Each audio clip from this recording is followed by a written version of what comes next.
Daerah Arab itu banyak bukit-bukitnya, itulah jalan-jalan yang sempit, itu namanya syi'ib. Mereka suka tinggal di luar rumah, di tempat-tempat seperti itu. Kalau antara dua bukit tapi kok luas, bukan syi'ib tapi namanya wadi.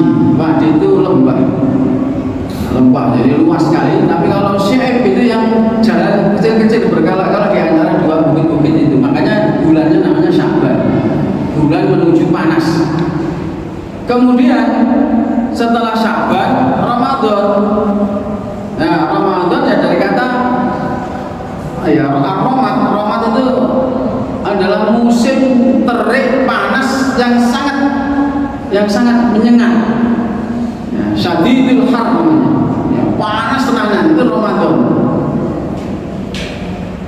Dan memang panas, sehingga menyebutnya musim itu namanya Ramadan. Jadi nama Ramadan itu sudah ada sebelum Rasulullah diutus menjadi nabi. Nama Ramadan itu sudah ada dalam bangsa Arab jahiliyah itu. Udah ya, jadi sehingga kemudian kalau ada yang mencocok-cocokkan ya, seperti ulama ya, banyak yang menyebut Ramadan itu adalah membakar dosa. Nah, itu berarti nyocok-nyocok. Aslinya memang panas Ramadan itu, tapi karena dipakai untuk berpuasa, termasuk tafsir Asy-Syaukani itu menyebut ya Ramadan itu adalah digunakan sebagai bulan untuk membakar dosa-dosa kita, karena dari kata panas tadi itu. Ya boleh-boleh saja, memang seperti itu. Kita berpuasa ini supaya dosa-dosa kita ini hilang atau hangus, terbakar gitu ya. Ya. Saat pun masalah bangsa Arab mengenal bulan-bulan yang mulia, yaitu bulan Rajab yang ditetapkan oleh syariat sampai Allah menurunkan sebuah firman-Nya di surat At-Taubah ayat 36. Inna iddatash syuhuri indallah isna asyara syahran fi kitabillah. Sesungguhnya bilangan bulan pada sisi Allah itu ada 12. Yauma khalaqas samawati wal ardh, ketika Allah menciptakan langit dan bumi, minha arba'atul hurum. Dari 12 bulan yang diciptakan oleh Allah itu ada 4 yang disebut bulan hurum. Bulan hurum yang pertama namanya Rajab.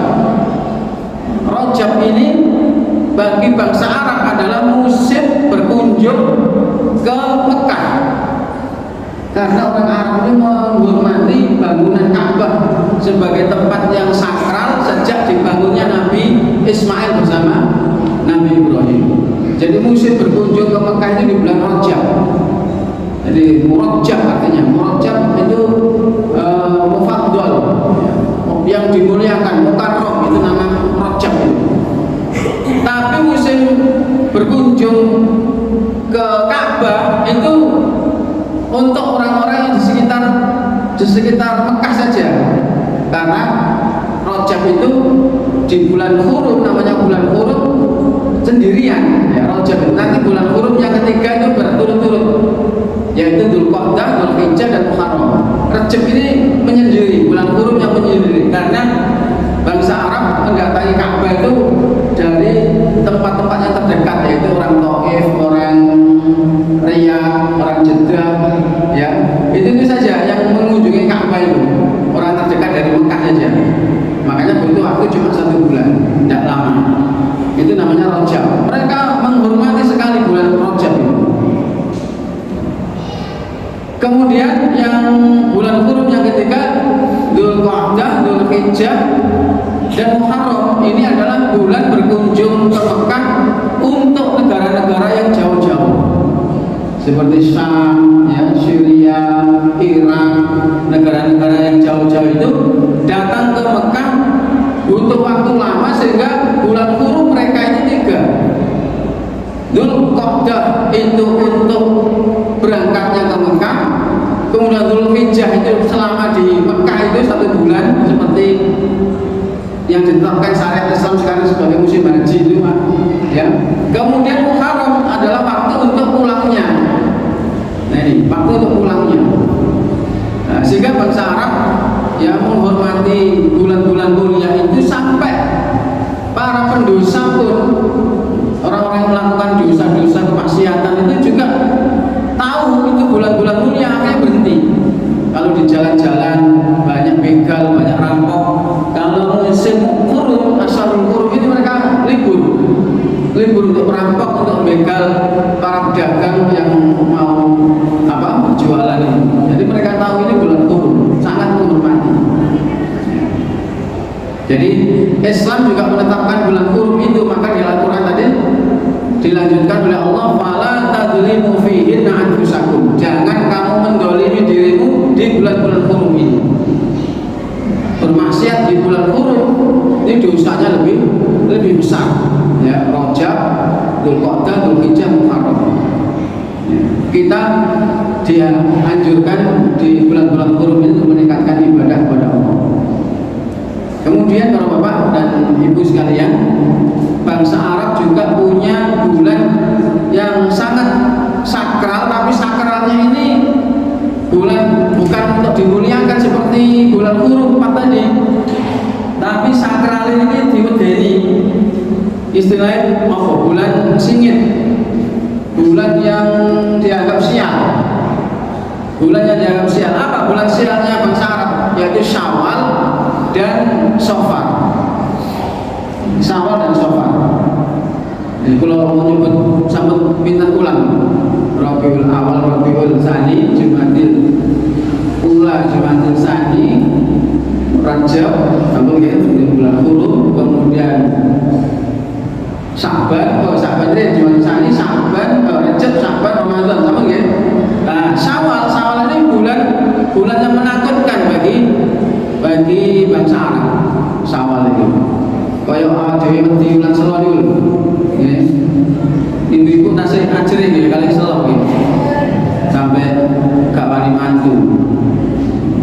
Nek lamaran bae bingung nih ketemu Selo. Aja iku.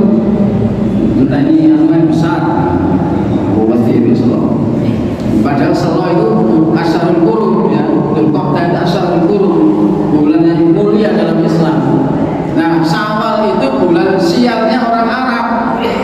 Maka untuk melawan keyakinan seperti itu, Aisyah dalam satu riwayat dalam hadisnya mengatakan zawwajani Rasulullah sallallahu alaihi wasallam fi Syawal.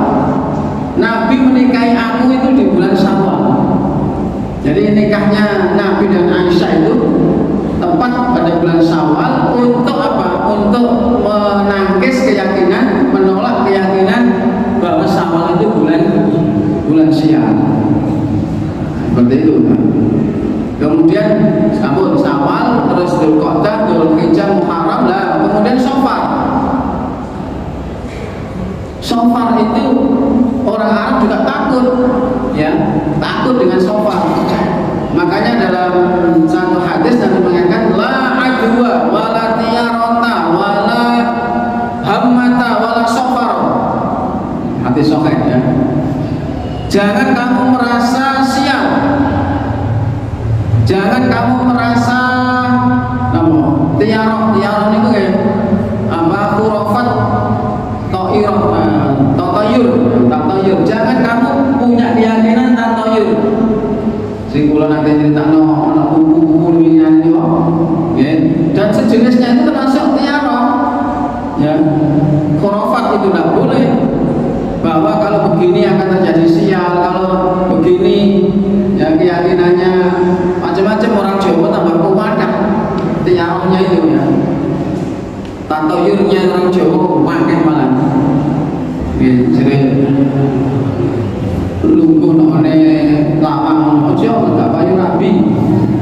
Aja apa? Nah, lungguh none lawang, tengah lawang. Lanang-lanang kok nyekel beras bareng kiting. Ya pakai wong Jawa ngoten niku nggih. Ibu-ibu sing apal iki. Ngene gak oleh. Ini cupar itu. Nah ini kiting bareng.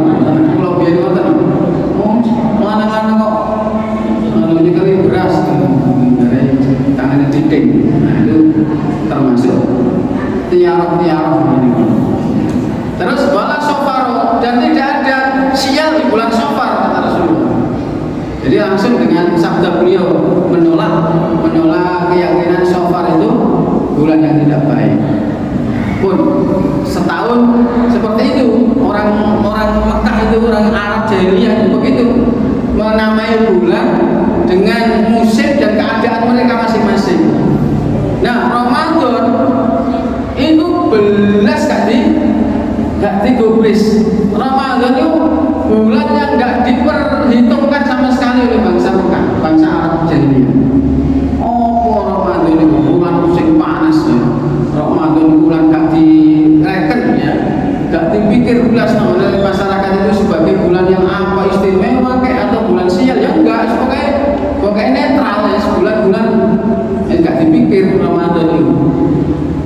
Nah, saat ini Pak, tiba-tiba ujung-ujung Ramadan itu melejit menjadi bulan yang menandingi bulan-bulan yang istimewa dari satu tahun itu. Tiba-tiba Ramadan itu langsung derajatnya langsung naik di atas bulan-bulan yang lain itu. Ada apa? Karena di bulan Ramadan ada Al-Quran yang diturunkan oleh Allah pada Rasulullah. Itu masalahnya. Jadi Ramadan itu langsung menjadi bulan yang mulia, yang teristimewa, karena di dalam bulan Ramadan itu ada nuzulul Quran. Jadi ini sakit bagus kesimpulan kita sedaya umat Islam yang dalam meyakini tentang Al-Quran itu. Nek kita niki pengen mulia, saking kejadian iki, nek kita niki pengen uripe mulia, uripe apik, gitu. Nggih monggo kita selalu berinteraksi dengan Al-Quran. Parahno awak dhewe niki karo kitab suci Al-Quran kok mulia kaya Ramadan iku. Nah, oleh bangsa Arab gak digatekno belas, langsung moro-moro naik lunggah jadi bulan sing diperhitungkan. Karena ada nuzulul Quran. Dan di Ramadan itu ada malam yang teristimewa dari jumlah hari dalam setahun, yaitu nuzulul Quran itu yang di dalamnya adalah Lailatul Qadar. Inna anzalnahu fi Lailatul Qadar. Saya menurunkan Quran di malam mulia. Wa ma adraka ma Lailatul Qadar? Tahukah kamu apa Lailatul Qadar itu? Kata Allah, Lailatul Qadri khairun min alfi syahr. Lailatul Qadar itu satu malam yang lebih baik dari 1000 bulan. Kurang apa malih penjelasannya Allah masalah ini. Satu malam itu lebih baik dari 1000 bulan. Makanya Ramadan langsung menjadi bulan yang derajatnya naik melebihi Dzulhijjah, melebihi Muharram. Memang Dzulhijjah enten ya, 1 sampai 10 hari di awal Dzulhijjah itu memang juga hari-hari yang mulia. Tapi kan cuma 10 hari. Sampai Allah bersumpah, wal fajr wal layalin asyr, demi waktu fajar dan malam-malam yang 10. Itu para ulama tafsir ada yang menafsirkan yang dimaksud wal layalin asyr itu adalah 10 hari pertama Dzulhijjah. Ada yang mengatakan itu 10 terakhir di bulan Ramadan. Sampai Allah itu bersumpah ya, demi fajar dan malam-malam yang 10. Benjing kita melebet ya, benjing 20 ya. Oh, benjing ini berpuasa Ramadan, nanti wis malam selingkuh. Masya Allah ya. Jadi kalau ngaji ini pasti, kalau ngaji malam 20 ini pasti ya. Nggih, persis benjing kita pun mulai siap-siap ibadah tambah di gaspol. Aja direm nggih. Di gaspol. Gas ya, gas. Mulai besok malam selingkuh nih. Jadi para bapak ibu yang saya hormati, kalau ingin mulia dekatlah dengan Al-Quran. dari sekian ratus ribu bahkan jutaan malaikat yang diciptakan oleh Allah, kenapa malaikat Jibril itu punya derajat yang paling mulia? Karena Jibril itu malaikat yang ditugasi menurunkan Al-Quran. Jibril itu sing bawa Al-Quran, makanya Jibril itu ketuanya malaikat. Tanazzalul malaikatu warruhu fiha. Di malam Qadar itu Allah menurunkan malaikat ke bumi. Sampai tafsir itu terangkan koyok bumi itu berdesak-desakan malaikat ngamini dongane jenengan. Tanazzalul malaikat mudhun ngene donya iki termasuk warruhu fiha. Malaikat Jibril derek napa mandhap ketuane malaikat itu derek mudhun nang donya ngamini dongane panjenengan. Yufraku kullu amrin hakim. Di malam Lailatul Qadar itu diputuskan takdir menungso dalam waktu setahun. Jadi takdir makhluk, takdir kula panjang sedaya setahun yang akan datang itu ini kok Allah ini sakit mawon ngerubah takdir jenengan itu. Napa angele Allah ngerubah takdir? Pak, jadi takdir itu pasti. Inggih, takdir itu pasti, tapi di ayat yang lain Allah mengatakan yamhullahu ma yasha wa yusbit wa indahu umul kitab. Allah bisa menghapus yamhullahu ma yasha, menghapus takdir manusia, wa yusbit dan menetapkan kembali. Wa indahu umul kitab, dan di sisi Allah adalah catatan kitab takdir itu tadi. Misalnya jenengan takdir rezeki ini di setahun yang akan datang itu rezekinya 50 juta misalnya.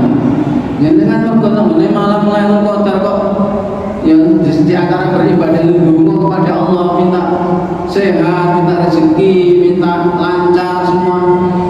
Allah bisa menetapkan takdir kembali. Jadi 50 juta tidak ada 1 juta. Yang Allahu ma yasha, Allah bisa menghapus ma yasha apa yang Dia kehendaki, wa yusbitu dan menetapkan, dan penetapannya itu di malam Lailatul Qadar. Yufraku kullu amrin hakim di surat Ad-Dukhan. Ya, diputuskan takdir manusia itu untuk setahun yang akan datang. Jalur umur panjang. Senajan ibadah badan angsal niatnya golek dunya. Kalau menjelaskan tidak boleh ya tolak dunia bi amalil akhirah. Mencari dunia tapi dengan amal akhirat boten angsal. Misalnya golek dunya memangnya pengen oleh rezeki, pengen oleh dunia, pengen oleh jabatan, pengen apa? Karirnya bagus, gitu. Pengen nyalon petinggi, misalnya, pengen nyalon macam-macam, misalnya gak banyak pemilu, misalnya. Pokoknya keinginannya mencari dunia, tapi bi amalil akhirah, niatnya golek dunia tapi dengan amal akhirat. Allah tahajud, kemudian puasa Senin Kamis, tapi aku ngelakuin ini kepengen oleh dunia ini beneran sama. Niatnya harus diluruskan, dirubah niatnya kepada Allah. Setelah itu baru minta boleh, minta sampai jalur nomor. Tapi boten amal ini ditujukno kanggo golek dunia. Saged paham iki? Dibedakno niate niku kudu dibedakno. Nah, itu. Jadi di malam Qadar itu adalah waktu yang sangat-sangat istimewa untuk kita jadikan sarana untuk meningkatkan kualitas ibadah kita dan kualitas takdir kita nanti di tahun yang akan datang.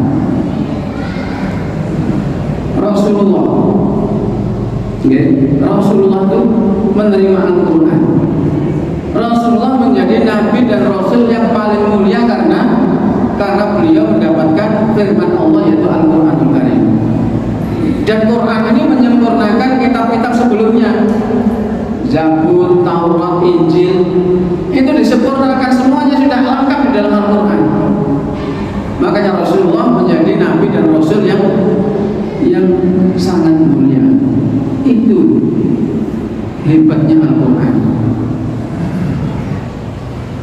termasuk tempat di dunia ini yang merupakan tempat juga terhormat dan termulia, yaitu Mekah dan Madinah, ya kan? Mekah dan Madinah itu karena menjadi tempat diturunkannya Al-Quranul Karim. Ada Al-Quran yang disebut Makiyah dan ada ayat yang namanya Madaniyah. Jadi Quran itu dibagi dua. Yang turun di Mekah namanya Makiyah, yang turun di Madinah namanya Madaniyah. Mekah dan Madinah adalah kota yang terbaik di dunia ini, karena kota ini menjadi tempat diturunkannya Al-Quran. Sampai di akhir zaman, para bapak ibu yang saya muliakan, ketika nanti muncul fitnah Dajjal ketika nanti akan keluar ya untuk menyesatkan umat manusia, hanya dua kota ini yang tidak bisa dimasuki oleh Dajjal, yaitu Mekah dan Madinah. Diharamkan bagi Allah Mekah dan Madinah ini dimasuki Dajjal. Ini luar biasa. Ya, itulah kalau ingin sesuatu itu baik dan mulia, tidak ada jalan lain kecuali kita mendekati kitab suci Al-Quran, dalam arti kita beribadah melalui tilawatul Quran ini. Para jamaah yang dengan Allah, termasuk ya sejarahnya Yasrib, kota Madinah itu. Yasrib itu artinya kota yang berantakan, hampir hancur. Kota yang termasuk pelosok waktu itu, nggak diperhitungkan oleh Jazirah Arab, nggak terkenal kota Yasrib itu, kota yang hampir hancur namanya. Tapi menjadi kota yang sekarang sejajar dengan Mekah. Kalau Mekah jelas sudah ada Ka'bah Baitullah di situ. Kalau Madinah sebelum menjadi Madinah ya Yasrib tadi itu ya tidak ada yang orang mengenal, memperhitungkan Yasrib. Maka Madinah sekarang sejajar dengan Mekah. Itu ada Masjid Nabawi. Disitulah kemuliaan dua kota ini, karena Al-Quran turun di sana. Maka para jamaah yang dimuliakan Allah, kesimpulan ngaji kita ini, ya, monggo kita muhasabah sareng-sareng, kita interaksi, ya, sareng-sareng.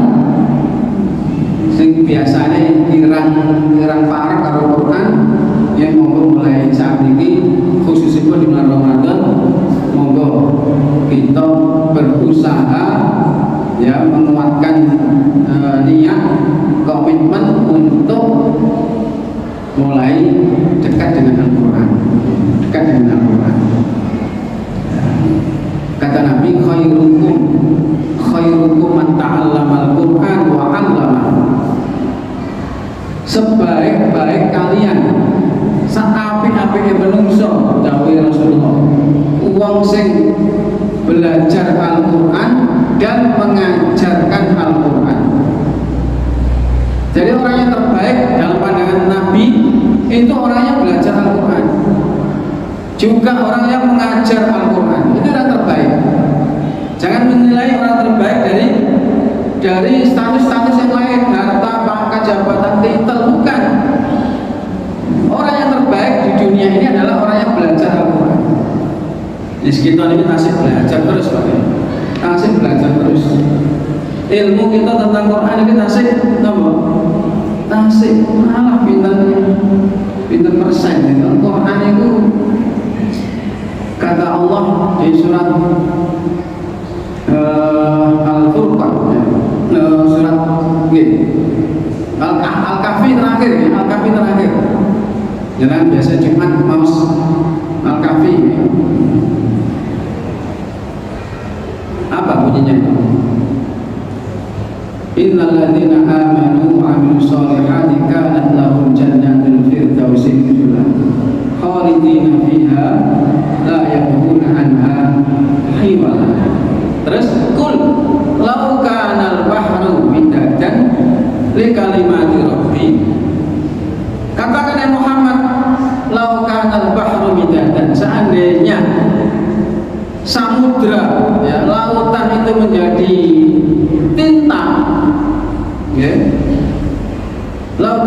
bahru midadan li kalimati rabbi, untuk menulis kalimat-kalimat Tuhan Allah Subhanahu wa taala, nulis apa?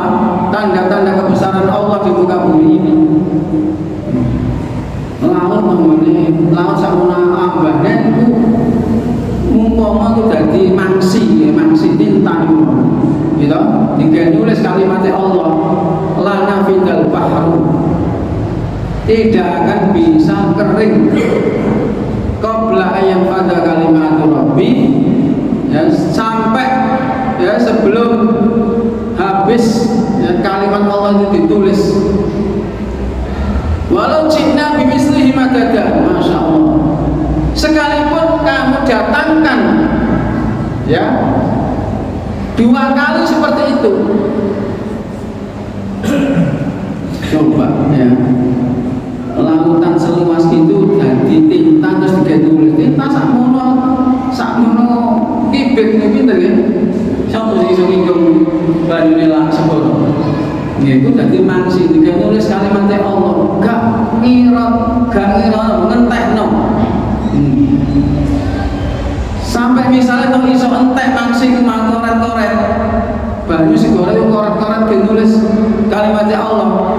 Mau tekakno maneh lautan yang semisal itu berupa tinta itu nulis lagi, gak akan bisa menghabiskan kalimat-kalimat Allah ini, kekuasaan Allah ini.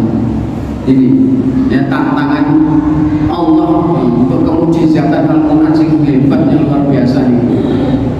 Maka orang yang terbaik di dunia ini adalah orang yang belajar Al-Quran, mengajar Al-Quran. Jadi si mulia ini guru-guru TPA, TPQ, guru ngaji, gitu, para ustadz yang biasa ngaji tafsir. Nah itu apa? Orang yang baik. Kan khairukum, yang terbaik kata Rasulullah. Khairukum itu yang terbaik di antara kalian. Jadi mari kita apa? Mengambil jatah, ya, mengambil jatah khairukum itu. Gak iso ngajar ya melok sing belajar. Gitu. Dhewek gak iso ngajar ilmune durung mampu nggih. Ya dhewek milih sing ta'alam. Sing belajar Quran mawon. Padha-padha apike. Ta'alam Al-Qur'an wa 'allama, sing ngajar dan yang belajar dan mengajar. Nah ini ya. Mari kita ambil dulu. Jangan sampai berhenti bosan dengan kitab suci Al-Quran.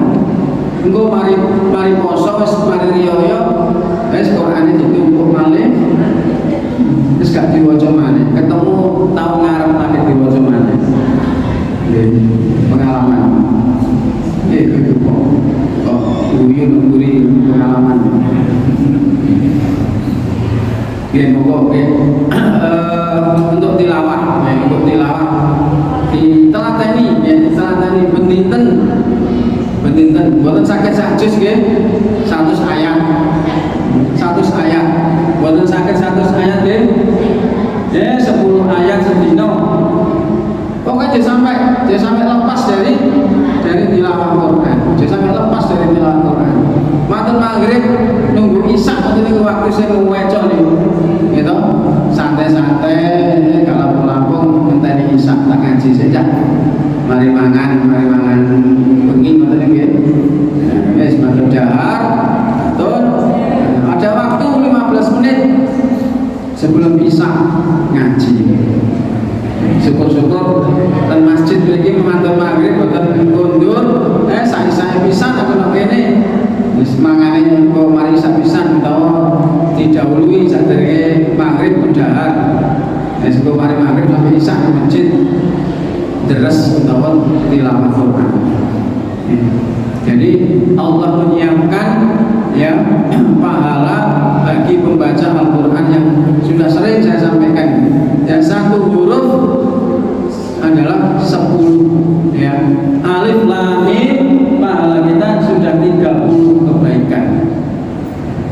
Itu enaknya baca Quran, satu huruf pahalanya 10. Kalau kita berzikir ya subhanallah, alhamdulillah, alhamdulillah, la ilaha illallah, Allahu akbar. Itu per kalimat cuma satu pahalanya. Subhanallah satu, alhamdulillah satu, la ilaha illallah satu, Allahu akbar satu, astagfirullah cuma satu. Padahal bintang huruf nih kok. Karena zikir, ya beda dengan Al-Quran. Kalau kita berdoa malah panjang kalimatnya cuma setunggal. Rabbana hab lana min azwajina wa dzurriyyatina qurrata a'yun waj'alna lil muttaqina imama. Itu cuma satu pahalanya. Rabbana atina fid dunya hasanah wa fil akhirati hasanah wa qina adzabannar. Pahalanya mesti siji.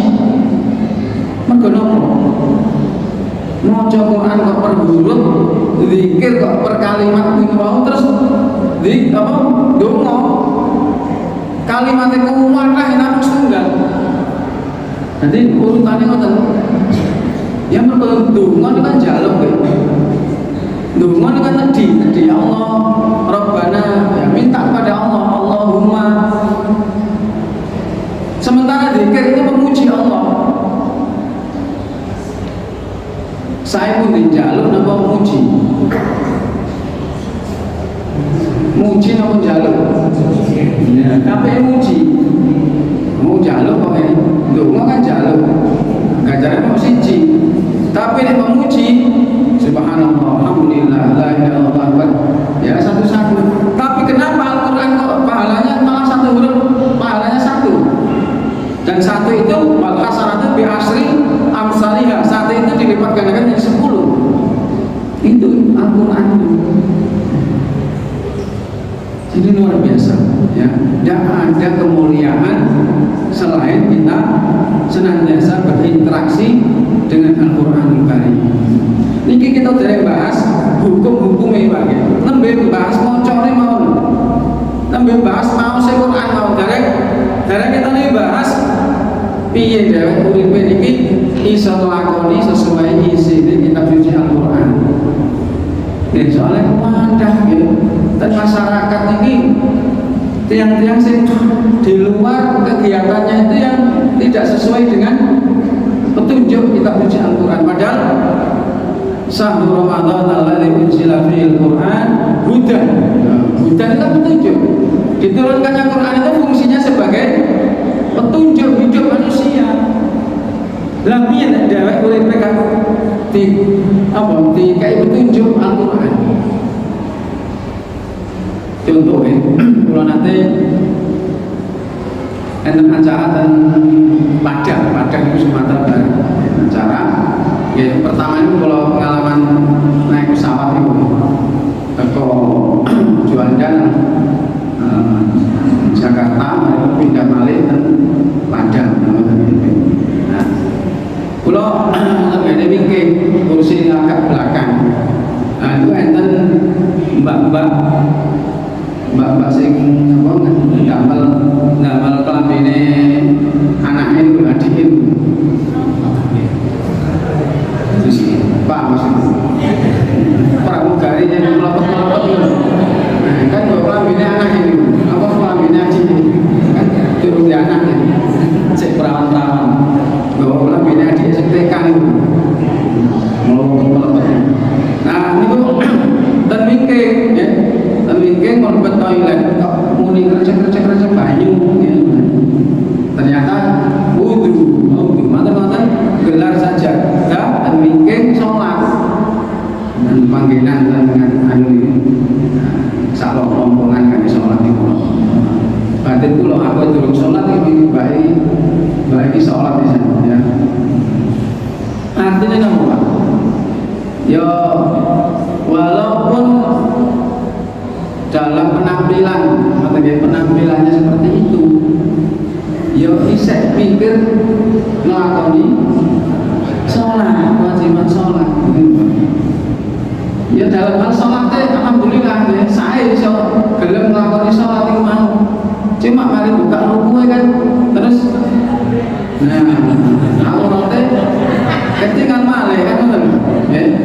Berarti mengamalkan Qur'annya itu separuh sholatnya gelem tapi tapi tutup auratnya sing nah seperti itu kan. Apakah dia tidak paham atau memang nggak berani menolak aturan apa? Aturan pekerjaannya itu gitu. Jadi sekedar contoh sederhana gitu. Bahwa pelaksanaan tentang hukum-hukum Al-Quran itu di masyarakat kita itu masih banyak yang tidak sempurna. Quran itu terangkan adab-adab di rumah tangga. Di surat An-Nur kita ini wong tua dikengken didik anak-anak kita ini ngajari surat An-Nur.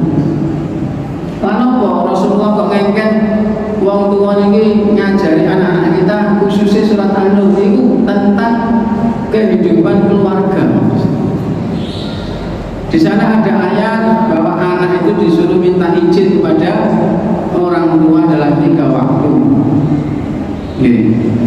Jadi bapak-bapak ibu-ibu tanggiri oke. Mestine nyiapaken putrane 3 sekawan niku kudu nyiapi kamar kiamat. Nggih, sarene niku dikai kamar dhewe. Anak tambah gede, dan anak lanang dan anak wedok turune campur. Nggih. Dan terus pundi Pak driyane alit. Nggih kamar kalih, kula kalih ibuke setunggale ya diurure niku mriku. Padahal wis balik-balik. Nggih. Nah, niki mboten pas nggih. Dadi diparingi kamar kiambak-kiambak nek lanang wedok. Masih lanang-lanang ya nek saged damelaken kamar piyambak-piyambak.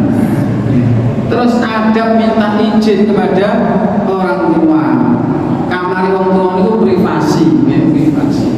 Kalau mau masuk kamar orang tua harus minta izin, utamanya di 3 waktu. Min qabli sholatil, min ba'di sholatil isya, wa hina tad'una thiyabahu min adh-dhahirati, wa min qabli sholatil fajr. Setelah sholat isya, anak kalau mau masuk kamar orang tua harus tok minta izin. Atau ketika bapak ibu melepas pakaian di siang hari, ya, wahina tad'una thiyabahu, melepas bajunya minat dohiroti di saat duhur, saat waktu siang itu.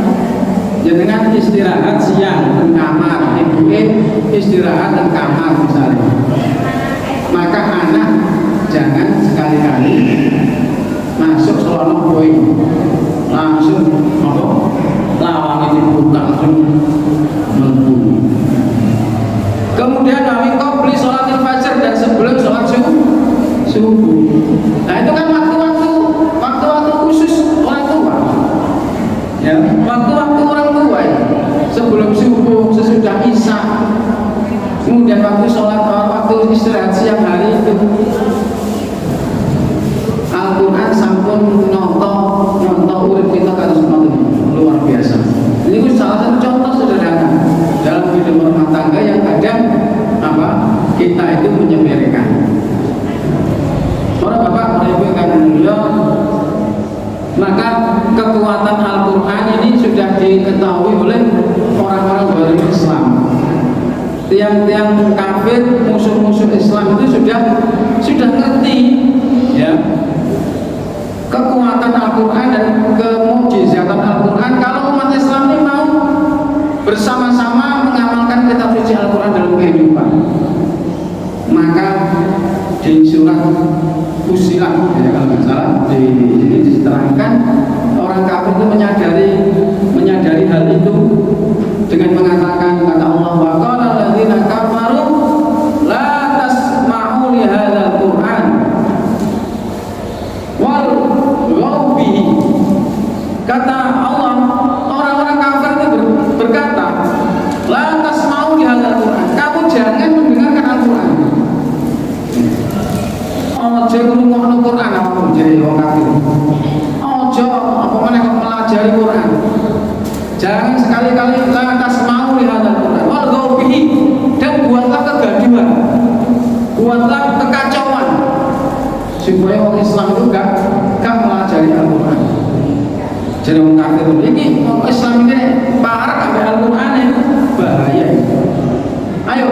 jadikan kegaduhan di dunia ini.